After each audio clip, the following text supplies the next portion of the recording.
The late afternoon sun was fading, leaving the city washed in a dusty orange glow. Cars honked and rushed past, as if they had somewhere far more important to be. Claire sat on a piece of cardboard near the corner of a busy street, her back pressed against the rough wall of a closed shop. Her belly round and heavy beneath her faded dress reminded her of the tiny life growing inside her. Every small kick made her both proud and nervous. She whispered a promise to the baby she hadn't yet met. "We'll be okay somehow." A paper cup rested beside her, holding only a few coins that clinked whenever someone's shoe brushed against it. Most people avoided even looking at her. She had stopped expecting kindness. Hunger pressed into her ribs, and her lips felt dry from the warm breeze. She shifted uncomfortably, trying to stretch her aching legs. Life on the streets wasn't new anymore. She had been out here for months. Ever since her parents shut their door on her and the baby she carried, they hadn't cared that the father of her child disappeared as soon as he heard the word pregnant. They hadn't listened when she pleaded for one more chance. Now the city sidewalk was her only home. Some nights she found a corner in an unfinished building to hide from the cold. Other nights she stayed awake, afraid someone might try to hurt her while she slept. As the light dimmed, Claire pulled her thin jacket tighter around her shoulders. The evening air smelled of fried food and exhaust fumes. She rubbed her stomach and thought about how many hours it had been since she last ate. A man in a crisp white shirt passed by without a glance. A group of teenagers laughed loudly, their sneakers flashing as they moved. No one slowed down. No one noticed. Then she heard it, a soft, shaky cry. At first, Claire thought it was her imagination. She tilted her head, listening carefully. The sound came again, high and frightened. A child's sob hidden in the noise of the street. Her heart skipped. She turned toward the sound and spotted a small figure a few steps away near a lamppost. It was a boy, maybe 5 years old, dressed in a t-shirt and shorts that were neat but now smudged with dust. His dark hair stuck up in uneven tufts. He stood alone, shoulders trembling as he rubbed his eyes with tiny fists. Claire pushed herself up, feeling the weight of her pregnancy, but ignoring it. "Hey there," she said softly, taking a careful step forward. "Hi, sweetheart." The boy froze and looked up. His wide brown eyes were glossy with tears. He hiccuped, but didn't speak. "It's okay," Claire said, crouching so she was closer to his height. Her knees complained against the hard pavement. "I'm Claire. What's your name?" The boy opened his mouth, but no sound came out. He sniffled and glanced around as if searching for someone he couldn't find. Claire's heart ached. "Are you lost? Where's your mom or dad?"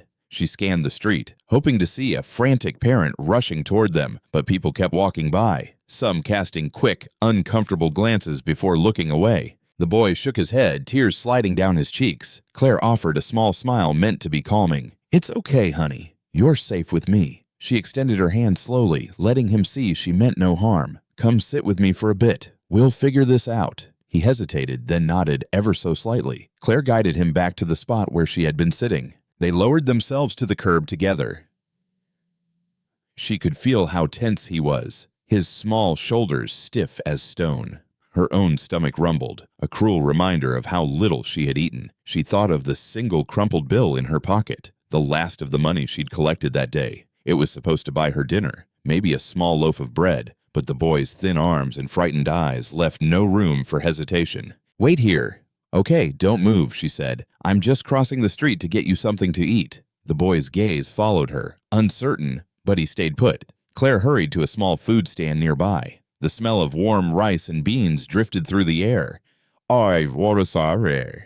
She handed over the precious bill and accepted a small plate wrapped in paper. Her own hunger screamed at the sight of the food, but she carried it back carefully. "Here you go," she said, placing the plate in his lap. He looked at her surprised, then at the food. The moment she nodded, he began to eat. He shoveled the rice into his mouth so quickly that she had to remind him, "Slow down a little or you'll choke." The boy barely paused. Watching him stirred something deep in Claire's chest, an ache beyond hunger, a mix of sadness and fierce protectiveness. "You must have been hungry for a long time," she said softly. When he finally finished, he sat back and wiped his mouth with the back of his hand. Some of the tension left his small frame. Claire tried again, her voice gentle. "Can you tell me your name now?" The boy hesitated, then whispered, "Owen." "Owen," she repeated with a small smile. "That's a strong name." "Hi, Owen." He gave a shy nod.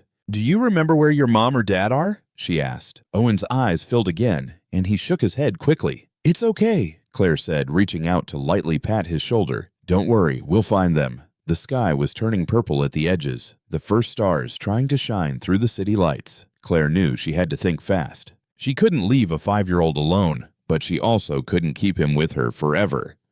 The police, she thought. Maybe they would help. She stood and offered her hand. Come on, Owen. Let's go find someone who can help us. He slid his small hand into hers, the warmth surprising against her cold fingers. They started toward the nearest police station. A quiet pair moving through the noisy city. Claire ignored her own hunger and the dull ache in her feet. Right now, the only thing that mattered was making sure Owen found his way back to his family. The walk to the police station felt longer than it was. Claire's shoes, already thin from months of wear, scraped against the rough sidewalk. The streetlights flickered to life one by one, glowing like tiny moons in the growing dark. Owen clutched her hand so tightly that she could feel every small tremor in his body. Almost there, she whispered, though she wasn't sure if it comforted him or herself. The station's neon sign came into view, buzzing faintly against the deepening sky. Inside, the air smelled of coffee and damp paper. A tired-looking officer sat behind a counter, leaning back in his chair. He barely lifted his head when they stepped in.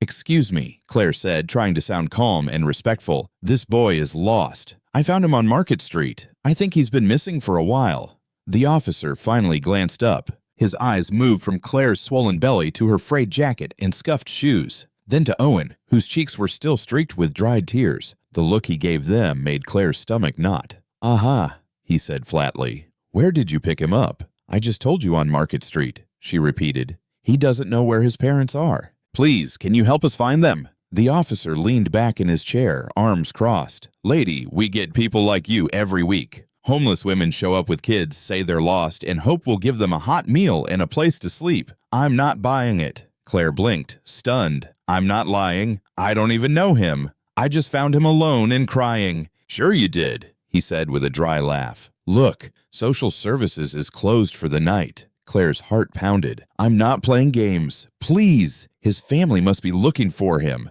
The officer stood, his voice sharp now. "I said, take him somewhere else. We're busy." A door slammed in the back, the sound final as a judge's gavel. Claire felt the heat of frustration burn her cheeks. She wanted to yell, to demand he care, but Owen's small hand trembled in hers. She swallowed her anger. A fight wouldn't help. "Come on, sweetheart," she said softly. "We'll figure something out." They stepped back into the night. The city's hum seemed louder, the air colder. Claire pulled her jacket tighter and glanced at Owen. His face was pale and tired, his eyes shiny with unshed tears. "I'm sorry," she said. "They should have helped." He looked up at her but said nothing. Claire crouched so they were eye to eye. "You can stay with me tonight. It's not much, but it's safe.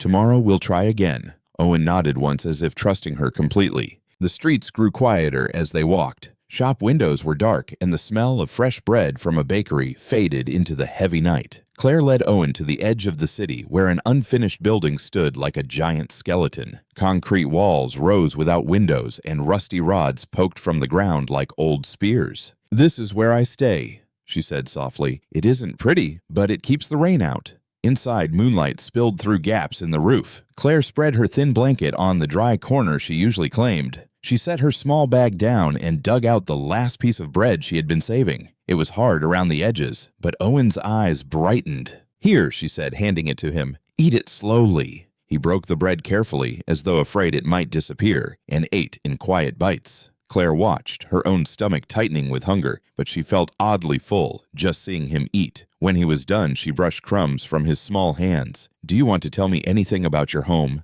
Anything at all?" Owen tilted his head, thinking. "Big house," he said finally, his voice soft. "Lots of trees." "Okay," Claire said, holding on to the small clue. "That's good. Anything else? A street name? Your mom or dad's name?" He frowned, tiny brows pulling together. "Daddy Nathan," he whispered. Claire smiled gently. "That's great. Daddy Nathan will remember that." Owen yawned and rubbed his eyes. The long day had worn him down. Claire helped him settle on the blanket, then sat beside him. The baby inside her kicked, a soft reminder of the life she carried. She rested a hand on her belly and whispered to both children, one unborn, one unexpected, "We're safe tonight. I promise." Owen's breathing soon slowed to the steady rhythm of sleep. Claire stayed awake, listening to the distant sounds of traffic and the occasional bark of a stray dog. The night was cool, but not cruel. For the first time in a long while, she didn't feel completely alone. Morning sunlight slanted across the cracked walls of the unfinished building, warming Claire's face. She opened her eyes slowly, careful not to wake Owen, who was still curled beside her beneath the thin blanket. For a moment, she simply listened to his quiet breathing, a sound soft enough to calm the restless ache in her heart. Her own stomach growled in protest. They hadn't eaten since last night's dry crust of bread, and she knew the boy would be hungry the moment he woke.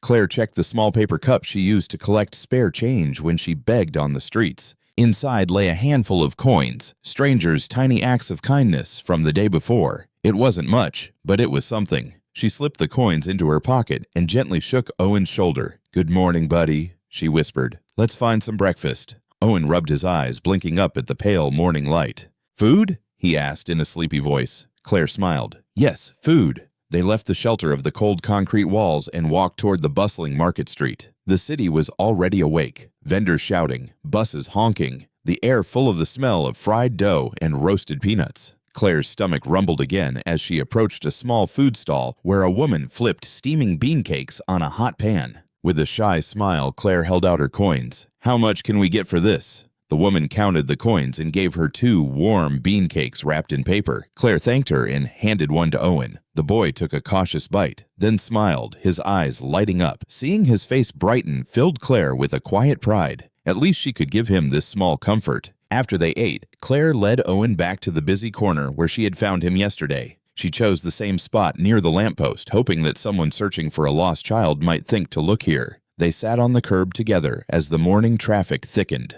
Hours passed. Claire watched the crowds, scanning every face for a hint of worry or recognition. She pictured a frantic mother pushing through the throng or a father calling his son's name. But the faces that passed were distracted, people rushing to work, to school, to errands. No one slowed. To keep Owen's spirits up, Claire told him little stories. How clouds shaped like dragons raced across the sky. How the pigeons were secret messengers. How every car carried its own adventure. He giggled when she made funny voices, his laughter like a small melody amid the city's noise. It was late afternoon when a shiny black SUV slowed near them. The door opened and a man in a driver's uniform jumped out. He looked frantic, scanning the street until his eyes landed on Owen.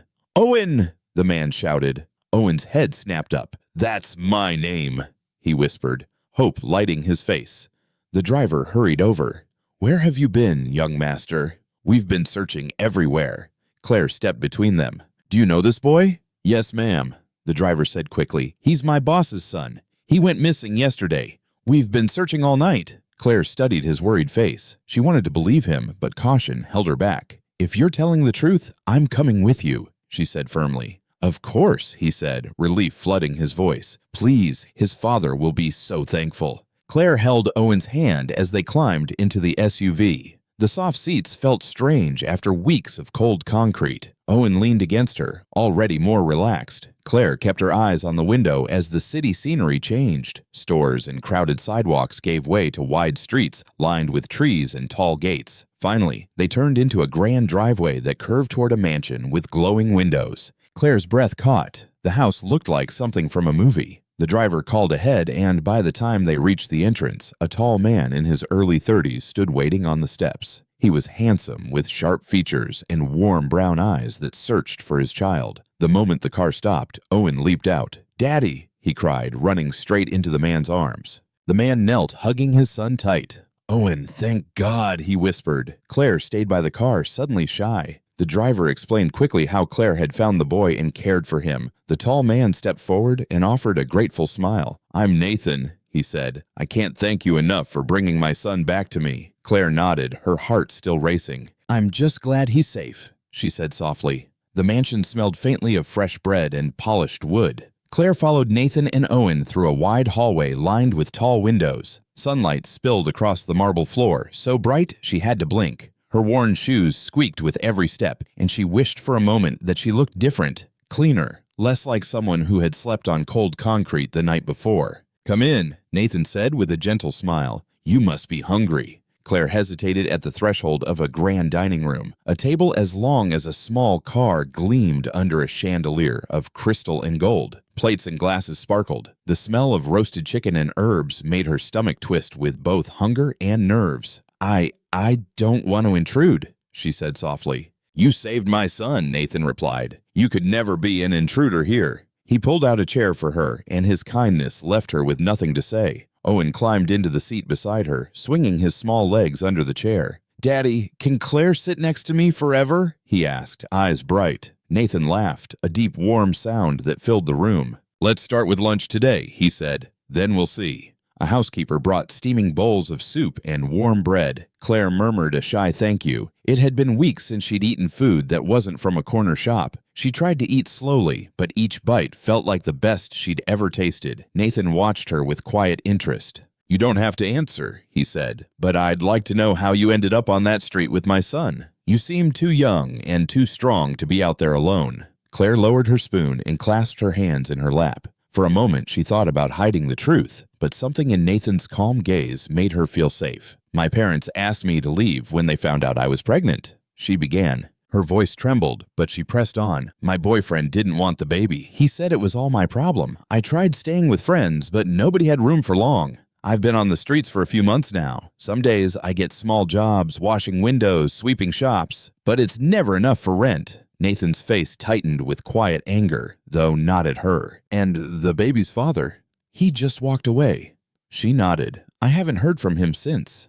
Silence filled the room, except for the soft clink of Owen's spoon. Claire's cheeks burned. She hated pity almost as much as hunger, but Nathan didn't look at her with pity. His eyes held respect as if he saw not just a homeless girl, but a fighter. "You've kept going through all that," he said at last. "That takes courage." Claire gave a small shrug. "I just didn't know what else to do. I have to keep the baby safe. That's all that matters." Nathan leaned back, studying her. "Where are you staying now?" "An old building near the bus station," she said. "The roof leaks, but it's better than sleeping outside." Nathan's jaw tightened again. "That's no place for you or the baby." Claire stared at her bowl, unsure how to reply. She had learned long ago not to expect help. After a long pause, Nathan spoke again, his voice firm but gentle. "I have a guest house on the property. It's private with its own small kitchen and bath. My housekeeper has been looking for extra help. If you'd like, you could stay there and work here, cleaning, organizing, nothing heavy. You'd have your own space, your own key, and you'd be paid, of course." Claire's breath caught. You don't even know me. I know you cared for a child who wasn't yours." Nathan said, "I know you walked into a police station when everyone else kept walking by. That tells me enough." Tears pricked Claire's eyes before she could stop them. No one had offered her kindness in months, not without expecting something in return. "Are you sure?" she asked. "Completely sure," Nathan replied. "You'd be helping me too. Owen clearly adores you." Owen grinned, soup spoon in hand. "Please say yes, Claire." Claire let out a shaky laugh. "Okay," she whispered. "Yes, thank you. Thank you so much." Relief washed through her like warm sunlight. For the first time in what felt like forever, tomorrow didn't look empty. Later that afternoon, Nathan gave her a tour of the property. The guest house stood a short walk from the main mansion, surrounded by a small garden of bright flowers. Inside, the rooms were simple but clean. A cozy living area, a neat bedroom, and a kitchen with shiny counters. Compared to the damp corner of the abandoned building,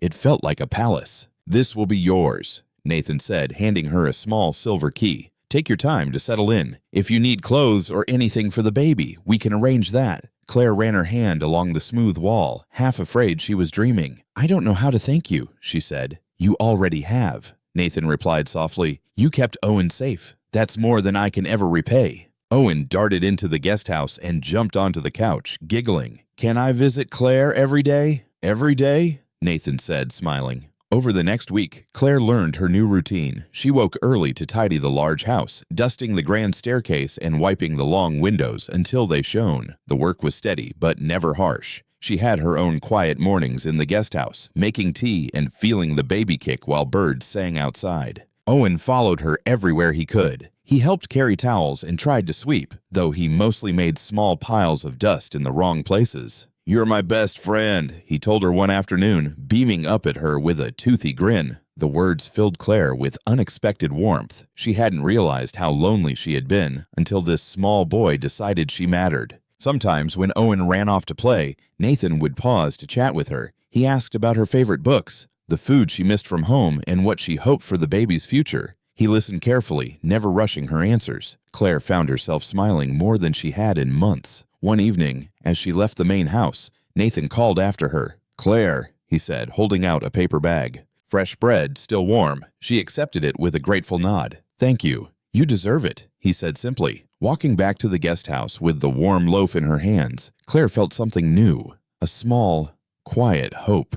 The world had not given up on her after all. Maybe, just maybe, she could build a safe life for her child, and for the first time since the day she'd been turned away from her family's door, she believed that tomorrow could be better than today. The next Saturday morning began like most of Claire's new days. Warm sunlight streamed through the guest house curtains, and birds chirped in the garden. She stretched, feeling the quiet kick of her baby and the soft peace of a place that finally felt safe. After breakfast, she walked to the main house to begin her chores, polishing the grand stair rails and wiping the tall windows that caught the morning light. Owen met her halfway down the hall, his face bright. "Claire, Daddy says we're having a special visitor today." "Oh."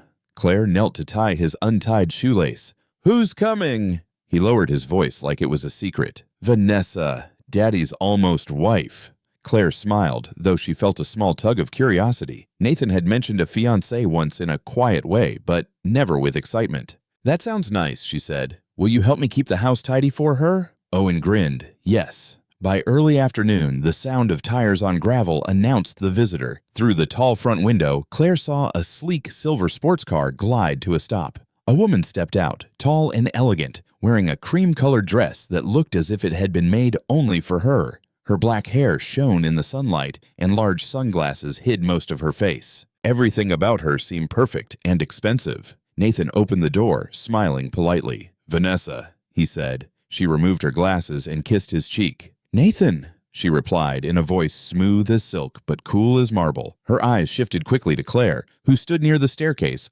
holding a dustcloth. "And who is this?" Vanessa asked, her tone sharp enough to cut. Nathan's smile softened. "This is Claire. She helped Owen when he was lost. She works here now." Vanessa's lips formed a thin line. "Oh, how kind." Claire offered a small nod. "Nice to meet you." Vanessa's eyes swept over Claire's simple dress and worn shoes. "Yes, nice," she said, though her voice carried no warmth. That evening, Claire stayed out of the way while Nathan and Vanessa ate dinner in the candlelit dining room. She cleaned the kitchen quietly, but Vanessa's laughter, light yet cold, floated through the hall. Every few minutes, Claire caught Vanessa's glance in her direction, a quick flick of sharp eyes that made her stomach tighten. Over the next week, Vanessa visited often. Each time, she found new ways to test Claire's patience. One morning, Vanessa entered the kitchen, carrying a cup of steaming coffee. Claire was mopping the floor. "The hall still feels dusty," Vanessa said. "I swept it an hour ago," Claire replied. Vanessa smiled, then slowly tipped her cup, spilling dark coffee across the just-mopped tiles. "Now it's dirty," she said softly. "Would you mind cleaning it again?" Claire's heart thudded. She wanted to shout, "Why are you doing this?" But she only said, "Of course," and reached for the mop. Owen, who had been coloring at the table, jumped up. "That's not nice, Vanessa." "Hush, dear," Vanessa said with a fake sweetness. "Adults are talking." Owen scowled but looked at Claire, who gave him a small shake of her head. It wasn't worth upsetting him further. Later that day, Claire stepped outside to breathe in the cool air. Nathan found her by the rose bushes. "You okay?" he asked. She forced a smile. "Just getting some air." His eyes narrowed. "Has Vanessa been giving you trouble?" Claire hesitated. "She's particular," Nathan sighed. "I'm sorry. She can be demanding." He looked toward the house, a shadow crossing his face. "I'll talk to her." "No," Claire said quickly. "Please don't. I don't want to cause trouble. I can handle it." Nathan studied her for a moment, then nodded. "If you change your mind, tell me." The days passed and Vanessa's small cruelties grew sharper. She left fingerprints on freshly cleaned mirrors and claimed Claire hadn't polished them. She accidentally knocked over vases and asked Claire to scrub the carpets again. Through it all, Claire kept her voice calm and her smile steady. She reminded herself that she had a warm bed now and her baby needed her to stay strong. Owen noticed more than she realized. One evening, as they folded laundry together, he whispered, "I don't like Vanessa. She's mean to you." Claire smoothed his hair. "It's okay, Owen. Sometimes people act unkind for reasons we don't know, but we stay kind anyway." He nodded, though his little brow stayed furrowed. That night, alone in the guest house, Claire rubbed her belly and let the baby's small kick steady her. Vanessa's coldness hurt, but it couldn't erase the gratitude she felt for the safe place or the growing bond she shared with Owen. Whatever storms Vanessa tried to stir, Claire reminded herself, she had survived worse, and for the tiny life inside her, she would stay steady, no matter how sharp Vanessa's smile became. The morning air was warm and heavy with the smell of roses. Claire was polishing the tall windows in the sitting room while Nathan finished a phone call in his office down the hall. Owen was outside chasing butterflies, his happy shouts floating through the open door. The front door opened with a soft click. Vanessa's heels tapped sharply across the marble floor. Claire kept her eyes on the glass, hoping for a quiet visit, but the sharp rhythm of Vanessa's steps stopped behind her. "I don't know why Nathan keeps that girl here," Vanessa said, her voice low but sharp enough to slice the air. "A homeless maid with a baby on the way. What will people think when they see her in this house?" Claire froze, her cloth pressed against the window. Vanessa wasn't talking to her. She was on the phone. "I told Nathan she doesn't belong here," Vanessa continued, her tone dripping with disdain. "It's charity, that's all. And one day he'll regret it." Claire's heart stumbled. "As long as Owen is alive, Nathan will never love anyone else fully. I won't have my own children pushed aside." Claire clutched the laundry basket tighter, her hand suddenly damp. The memory of that night months ago, finding Owen alone on the street, trembling and hungry, rushed back like a storm tide. Could Vanessa have? The man muttered something again. Vanessa's reply came cold and certain. "Handle it. No witnesses this time." Claire's breath caught. The laundry basket slid from her arms and landed softly on the carpet. She pressed herself against the wall, praying the sound hadn't carried. The door creaked. Vanessa stepped out, phone in hand, her eyes narrow and calculating. For one terrifying second, Claire thought those eyes would find her in the shadows. But Vanessa turned toward the front door and strode away, her heels clicking like distant gunfire. The front door opened, then shut with a soft thud. Claire's knees felt weak. She forced herself to breathe, to stay quiet until the sound of Vanessa's car faded down the driveway. Only then did she bend to retrieve the laundry basket, though her hands trembled so badly that a towel slipped to the floor.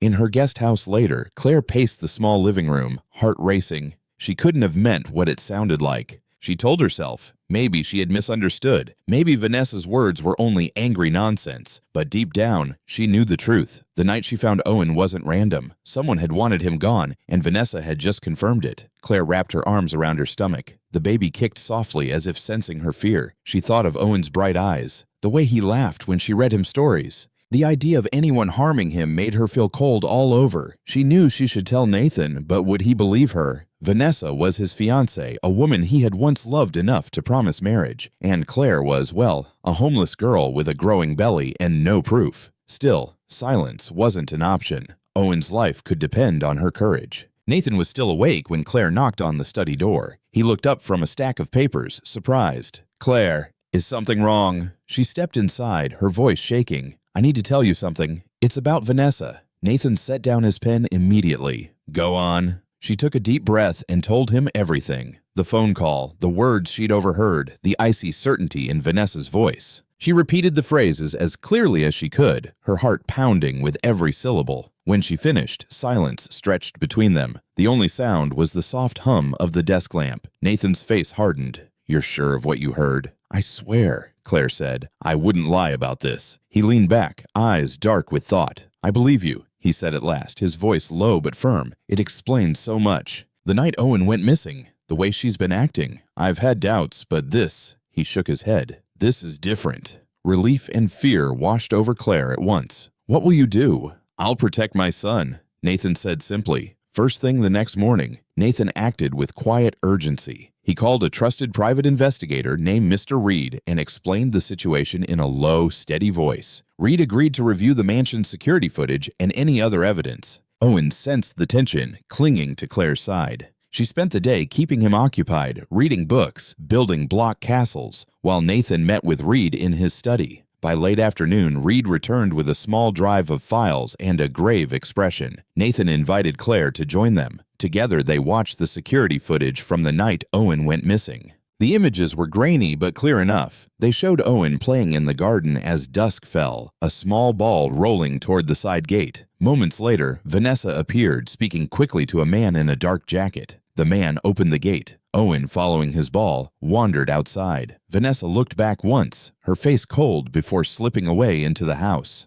Claire felt her stomach drop. There was no mistaking it. Nathan's jaw clenched. "That's enough," he said, voice sharp. Reed nodded. "I can forward this directly to the police. It's more than enough to open an investigation." "Do it," Nathan said. The police arrived just after sunset. Owen slept upstairs, unaware of the storm unfolding below. Claire stood near the fireplace, her hands tight together, as two officers listened to Nathan and watched the footage. Their eyes darkened. One officer spoke softly into a radio, and a call went out for Vanessa's arrest. It was nearly midnight when Vanessa returned, sweeping into the mansion with her usual dramatic flair. She stopped short at the sight of the uniformed officers. "What's going on?" she demanded. "Vanessa," Nathan said, stepping forward. "We know everything." Vanessa's eyes flicked to the officers, then to Claire. "What are you talking about?"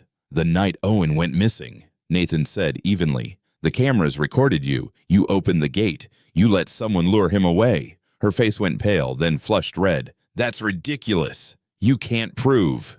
"We have the video," the officer interrupted. For a heartbeat, Vanessa seemed to crumble. Then her voice turned desperate. "Nathan, please. I only did it because I love you. I needed you to see that." "Stop," Nathan cut in, his voice like steel. "Love doesn't try to hurt a child." Vanessa's eyes filled with angry tears. "I just wanted us to have a real family. I wanted our children to matter. You were willing to harm my son," Nathan said, his face hard with disgust. "That's not love. That's selfishness." The officers stepped forward. "Vanessa Hayes, you're under arrest for conspiracy and child endangerment," one said, reading her rights. Vanessa's gaze darted to Nathan one last time. "You'll regret this," she hissed, then turned to Claire with a glare full of venom. "And you ruined everything." Claire held her ground, though her heart thudded. The officers led Vanessa out into the night.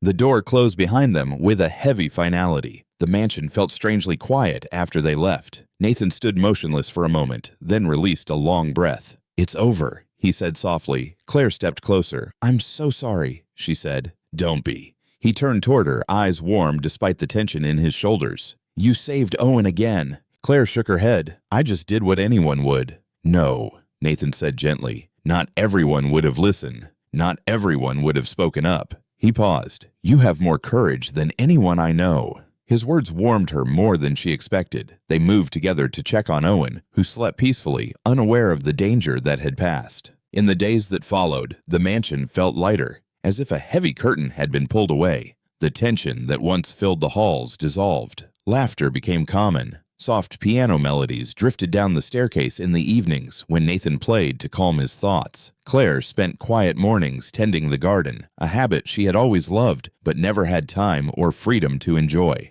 Sometimes Nathan would watch her from his study window, the gentle sway of her dress, her bare hands brushing against roses and lilies, sunlight warming her hair. There was something profoundly grounding about her presence. She did not demand. She did not expect. She simply was a calming force he never knew he needed. Their relationship developed slowly, gently, not rushed by spectacle, not built on fantasies, not staged for the world. It grew in subtle moments. The time Nathan found Claire asleep on the couch after reading too late. The time he taught her how to play a simple piano melody. The breakfast they shared, not because of obligation, but because they genuinely enjoyed talking. The evenings they spent walking through the garden, quiet but deeply connected. Nathan learned her favorite tea. Claire learned the way he preferred his books arranged. They discovered each other with curiosity instead of performance. By the 4th month, love had become an unspoken truth between them, gentle, honest, and deep. The first proposal had been dramatic, shocking, emotional, a moment born from chaos. But Nathan wanted to give her something new, something calm, something intimate, something she could remember without fear. So one evening, just as the sun dipped beneath the horizon, he led her into the garden. The fountain glowed with golden lights. Fireflies floated around them like tiny stars. A soft violin melody played from a distance, arranged secretly by Nathan. Claire clasped her hands nervously. "What is all this?" she whispered. Nathan took her hand gently. "You said yes to me on a night filled with noise and chaos. You said yes while fear tangled with hope. I want you to have a moment that belongs only to peace." Her eyes softened. He knelt slowly, not in front of a crowd, not under bright lights, but beneath the gentle sky, surrounded only by nature and sincerity. "Claire," he said, "I loved your kindness before I knew your name. I loved your heart before I knew your story. I want to build a life with you, not because of what happened, but because of who you are. Will you marry me properly this time?" Tears fell freely down her cheeks. "Yes," she whispered 1,000 times. "Yes." Nathan stood and wrapped his arms around her. She buried her face in his chest, her heart racing with joy. For once in her life, Claire felt chosen not out of pity, not out of obligation, but out of love. 12 months after their first meeting, the world witnessed something extraordinary. A wedding that would be remembered for decades, not for extravagance alone,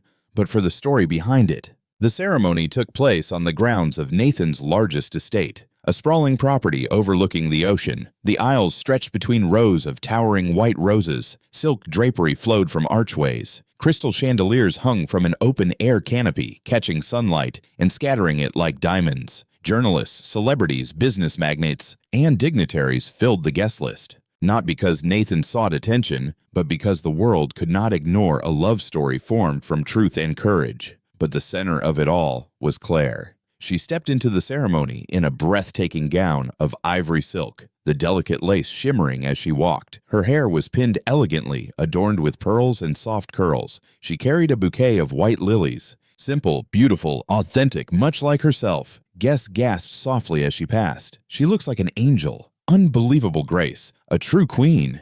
But Claire heard none of it. Her eyes were fixed on one person only, Nathan, standing at the altar in a tailored white suit, his expression softening the moment he saw her. For Nathan's breath caught in his throat. For a man who had seen the world, survived heartbreak, and guarded his heart for years, this moment felt unreal. Claire reached him, and he took her hands gently. "You're beautiful," he whispered. "You look like a dream," she replied. The officiant began the ceremony as the ocean breeze carried their vows into the horizon. Nathan spoke first. His voice did not shake. "I promise to be a safe place for you," he said, "for your child and for mine. I promise to see you and to listen. I promise to make a family with you that puts love first." Claire spoke next. "I promise to stand with you on good days and hard days. I promise to keep our home gentle and strong. I promise to love Owen as my own and to raise our baby with a steady heart." The officiant smiled warmly. "I now pronounce you husband and wife." Nathan kissed her, slow, gentle, reverent. As the crowd erupted in applause, the sky erupted too. White doves soared. Fireworks blossomed across the horizon. Rose petals rained from above, drifting over them like blessings. Claire laughed with pure joy as Nathan lifted her into his arms. The world watched. The world celebrated. The world believed in love again. The reception was a glittering celebration. Music, dancing, light, and laughter. Nathan held Claire close on the dance floor, moving slowly, unwilling to let her go, even for a moment. Later that night, after the music softened and the guests began to leave, Nathan and Claire stood on the balcony overlooking the ocean. She leaned into him. "Do you think all this is real?" she whispered. Nathan turned to her, brushing a curl from her face. "It is real," he said softly, "and it is ours." She smiled as he kissed her forehead, and from that moment forward they built a life of peace, a life of partnership, a life of gentleness and truth. Claire returned to school, studying interior design, a dream she never believed she could afford. Nathan encouraged her, supported her, and celebrated her victories. Years later, she opened her own design company, one built with integrity, compassion, and elegance. Nathan remained at her side through every milestone, every triumph, every quiet moment. They had children. They filled their home with love. They lived without pretenses, without illusions, without masks. And every morning, Nathan woke beside the woman who reminded him that even after heartbreak, even after betrayal, even after loss, a pure heart could still be found. And every morning, Claire woke beside the man who saw her worth when she thought she had none. Their story became a legend, not the story of a billionaire and a maid, but the story of truth triumphing over deception, of kindness triumphing over cruelty, of love triumphing over fear. And they lived beautifully, joyfully, peacefully, happily ever after.